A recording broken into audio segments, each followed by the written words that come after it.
La migración es uno de los fenómenos más importantes en el proceso de la globalización e implica una multiplicidad de aspectos económicos, psicológicos, sociales y de seguridad que terminan por afectar nuestra calidad de vida. Se estima que 281 millones de personas en el mundo son migrantes internacionales. Esto equivale a un 3.6% de la población mundial. Y aunque la mayoría de personas que migran lo hacen por razones de trabajo, estudio o familia, en procesos migratorios que realmente no implican una dificultad ni para los países que los acogen ni para los migrantes, hay quienes se desplazan por situaciones políticas trágicas y aunque esta sea una población menor, son quienes más necesitan apoyo porque lo hacen en condiciones que afectan tanto su salud física como mental.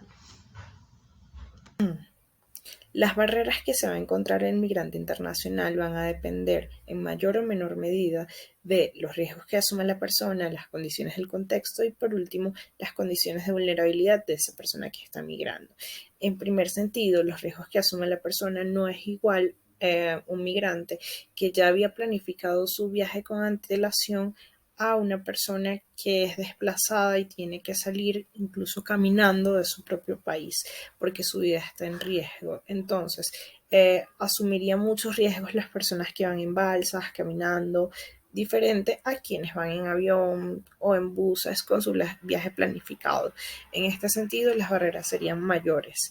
En un segundo momento, las condiciones del contexto son importantes. Por ejemplo, acá en Colombia, el gobierno implementó el ETPB, que es el Estatuto Temporal de Protección para venezolanos, para migrantes venezolanos, y esto permite que pues sean mejor recibidos, que tengan más facilidades, pues se entiende que la situación es deplorable para nuestra población. En este sentido, las condiciones serían favorables. Sin embargo, hay países en los que la xenofobia es muy fuerte o tienen mucho clasismo y no son bien recibidos los migrantes. En este sentido, serían barreras mucho más difíciles de cruzar.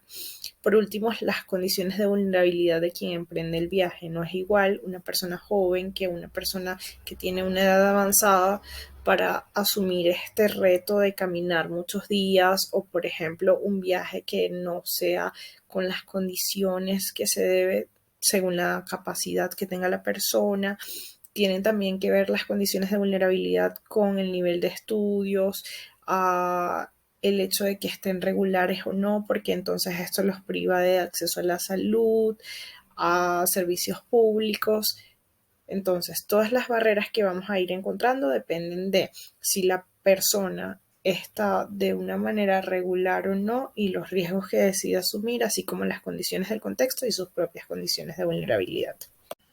Acá colocamos estos dos términos porque valdría la pena hacer una distinción entre lo que es xenofobia y aporofobia. La primera tiene que ver con el rechazo al extranjero, el miedo que sentimos a lo diferente. Esa sería la base neurológica. Cuando vemos a una persona que tiene características tanto fisiológicas como verbales y de comportamientos diferentes a las mías, no sé qué puede pasar con él y actúo en principio rechazándolo. ¿Vale? En cambio, la aporofobia tiene que ver con aporos, que significa pobre, y fobia, miedo. Entonces, es el rechazo a las personas pobres. Cuando vemos que hay alguien que no tiene nada que intercambiar con nosotros, entonces lo rechazamos. Soy Adela Cortina, catedrática emérita de Ética y Filosofía Política. He escrito varios libros, ¿Para qué sirve realmente la ética? Y Aporofobia, el rechazo al pobre.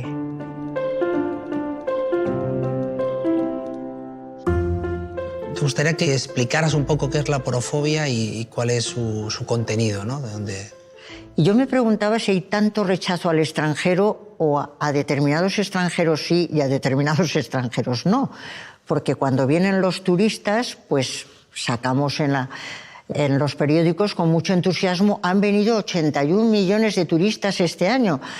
La cuestión es, para esos otros extranjeros que no vienen con dinero, sino que vienen del otro lado del estrecho, en nuestro caso, y en Estados Unidos pues se pone una valla para los mexicanos, pero también para los nicaragüenses, y sin embargo no para los jeques árabes.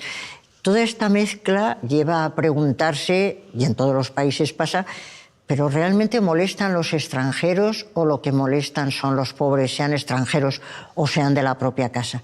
Como a mí me parece que lo que molestan son los pobres, y además eso es transversal, porque molestan las mujeres pobres y los varones pobres, y molestan todos ellos molestan cuando son pobres, pues me pareció que es un fenómeno universal y que había que encontrarle un nombre, porque si no existe y no nos damos cuenta y sin embargo tiene mucha influencia. Afortunadamente en 2017 pues se creó la palabra y pertenece al diccionario de la Real Academia. Ahora mi empeño es el de intentar que se universalice y esté en los diccionarios de todas las lenguas del mundo, porque la única manera de darse cuenta de que algo existe, la única manera no, pero una de las maneras de darse cuenta de que algo existe es ponerle un nombre. ¿Y qué tiene el pobre para que se le tenga rechazo? Claro, la pobreza se invisibiliza. Era por lo que era importante que también por lo menos hubiera una palabra para este tipo de fobia, que es igual que las otras. Nos gusta estar con los que son como nosotros, etcétera, que esa sería la raíz de la xenofobia, con los que hablan como nosotros, porque a lo largo de la formación del cerebro en el periodo de la evolución nos fuimos haciendo con los de nuestro propio grupo, frente a los de los grupos extranjeros, etcétera. Pero luego hay un paso más que a mí me parece muy importante, y es que los seres humanos somos lo que se llama animales reciprocadores. Estamos dispuestos a dar con tal de recibir. Y por eso la raíz de nuestra sociedad es el contractualismo. Vivimos yo estoy dispuesta a cumplir mis deberes con tal de que el Estado proteja mis derechos, yo estoy dispuesta a dar mis clases con tal de que después me paguen la nómina, yo estoy dispuesto a... Es ese dar y recibir, y vivimos en la sociedad del intercambio, del contrato, del pacto. Pero ¿qué pasa con algunos que parece que no tienen nada interesante que dar? Que ofrecer, claro. Que no pueden dar nada en intercambio, y estamos acostumbrados a hoy por ti, mañana por mí, etcétera, y ahí los que parece que no pueden dar nada a cambio son los pobres. Por eso la palabra aporofobia viene de aporos, que es pobre en griego, y fobeo, que es temor, recelo, y es el rechazo al pobre que, a mi juicio, tiene una base cerebral y por lo tanto es universal, porque frente al que no puede darnos nada interesante a cambio, o eso creemos, lo que hacemos es ponernos en guardia, rechazarlo y dejarlo de lado. ¿Y educativamente cómo podemos trabajar para pues educativamente, primero hay una excelente noticia, y es que el cerebro es plástico. El cerebro es plástico y esa es la base de la educación. Podemos cambiarlo, podemos forjarnos nuestro propio cerebro, nuestro propio carácter, nuestras propias tendencias y predisposiciones. Y en ese sentido es en el que creo que en la educación hay una tarea impresionante. Porque lo que es claro, entre muchas otras cosas, es que la aporofobia va en contra de la dignidad humana y en contra de la democracia. La democracia tiene que ser inclusiva necesariamente, y la aporofobia es excluyente. No puede haber una sociedad aporófoba y a la vez democrática. Y sin embargo, todas las sociedades que conozco son aporófobas. A las chicas jóvenes eso les parece verdaderamente llamativo. ¿Pero por qué? ¿Por qué estamos haciendo esto? Por eso me parece que la educación tiene mucha tarea. Entonces, bueno, yo creo que la aporofobia en ese sentido es un tema con el que hay que acabar, y no solo es educativo, sino es institucional. Hay que acabar con las desigualdades en el siglo XXI. Eso está claro.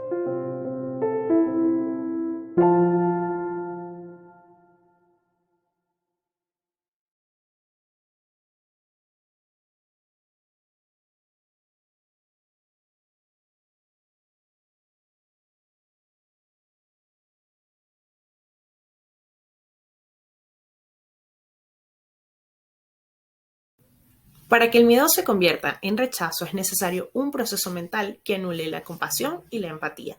Este proceso lo proporciona la ideología y resulta cuando vemos a los pobres como responsables de su pobreza, cuando pensamos que la pobreza no es parte de un proceso estructural, sino responsabilidad de cada uno. En este momento empezamos a percibir a los pobres como una amenaza. El culpabilizarlos y señalarlos hace y permite que podamos ignorarlos e incluso perseguirlos.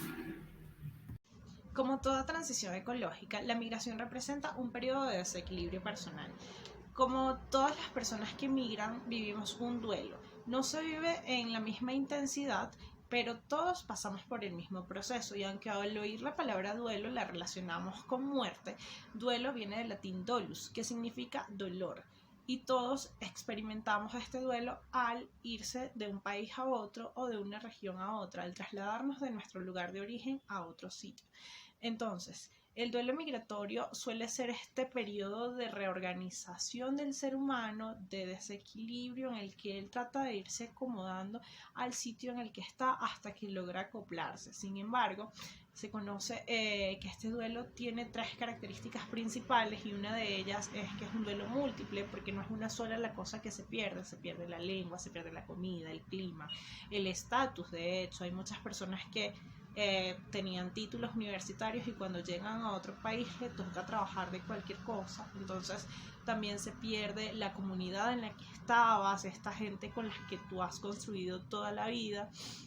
Además de que sea un duelo múltiple, es un duelo parcial, porque el país de origen todavía no se ha ido de ahí, siempre está la posibilidad de regresar en algún momento, pero a veces las personas no quieren o no tienen las posibilidades, y por ende se vuelve un duelo aún más duro, porque si fuese alguien que se murió, uno sabe que no va a volver a verlo y lo acepta con más facilidad, pero el hecho de que sea un duelo parcial dificulta la elaboración del mismo. Y finalmente es un duelo recurrente porque ocurren cosas que nos hacen regresar ahí, porque por ejemplo cuando los llaman y les dicen, bueno, estoy acá, tienes todavía contacto con ese país, entonces el duelo se reactiva, o cuando vas de visita y te toca devolverte al país al que migraste. Por eso los migrantes no solo se enfrentan con barreras sociales, sino que también hay dificultades a nivel personal. El duelo tiene pues 5 fases. En la primera encontraríamos la negación. La persona se niega a creer que esto ha ocurrido o que sea definitivo. Aquí encontramos frases como, bueno, esto es igual que en mi país, o yo me vengo solo por 3 meses, no voy a durar tanto tiempo acá. Tratan de negar lo que está ocurriendo como mecanismo de afrontamiento para no sufrir tanto. En una segunda instancia tendríamos la ira. La persona ya empieza a sentir frustración, molestia, y en esta etapa se buscan culpables.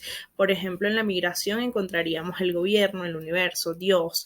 Entonces, de alguna manera esto le va dando significado y tiene una persona para poder canalizar todo esto que se siente. En tercera instancia tendríamos negociación. La negociación es una etapa en la que la persona trata de hacer todo lo posible para remediar lo inevitable. Se tratan como de hacer cosas para que se sienta que no ha pasado el duelo, para que uno crea que esto no ha ocurrido. Aquí se buscan todas las posibilidades. Luego pasamos a la depresión, que finalmente ya es cuando la persona comienza a asumir que esto no va a cambiar, que no va a poder volver, que todavía pues no tiene las posibilidades, y este sentimiento de tristeza va asociado a la aceptación. Finalmente, este es el último paso y es cuando la persona se da cuenta que en la vida las pérdidas son normales y que forma parte de su proceso, pues poder irse integrando.